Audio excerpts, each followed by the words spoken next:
Hi friends, పొద్దున 4 గంటలకి లేచి హోస్కోట్ అమ్మని దమ్ బిర్యానీ తినడానికి వచ్చాను. ఇక్కడ ఆల్రెడీ చాలామంది వచ్చి ఉన్నారు. అసలు చాలా వెహికల్స్ వచ్చాయి.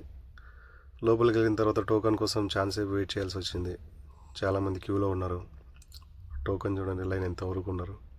సో హెవీ క్రౌడ్ అయితే వచ్చింది. సండే రోజు కాబట్టి బెంగళూరు నుంచి అందరూ వచ్చేసారు. అది టోకన్ కోసం కనీసం అంటే 15 to 20 minutes పట్టింది టోకన్ తీసుకోవడానికి. ఇక్కడ బిర్యానీ వచ్చి మటన్ బిర్యానీ 310 రూపాయలు ఉంది. చికెన్ బిర్యానీ, మటన్ బిర్యానీ రెండు దొరుకుతాయి, చాలా బాగుంటాయి. సో నేనైతే చాలా తూర్లు వచ్చి తిన్నాను, కానీ ఈ మధ్య చాలా గ్యాప్ వచ్చింది, తినలేదు. సో మనీ దమ్ బిర్యానీ అనేది చాలా ఫేమస్ హోటల్ హోస్కోటకి. సో పొద్దున్నే 2 గంటలకి వచ్చి అందరూ వెయిట్ చేస్తారు ఇక్కడ. అంత ఫేమస్, అంత టేస్టీ ఉంటుంది. సో ఒకసారి తిన్నామంటే మళ్ళీ మళ్ళీ రావాల్సి అనిపిస్తుంది.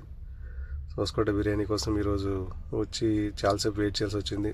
లాస్ట్ టైంలో ఇప్పుడు దొరికింది. తీసుకొని వెళ్ళి ఒక చోటు కూర్చున్నాను. చూడండి, హోస్కోట దమ్ బిర్యానీ ఇలా ఉంది. చాలా వేడిగా, చాలా ఎక్కువ పీసులు ఉన్నాయి, లోపల లేవనుకున్నాను. సో నిదానం తినేసాను. Okay friends, bye. Thank you for watching.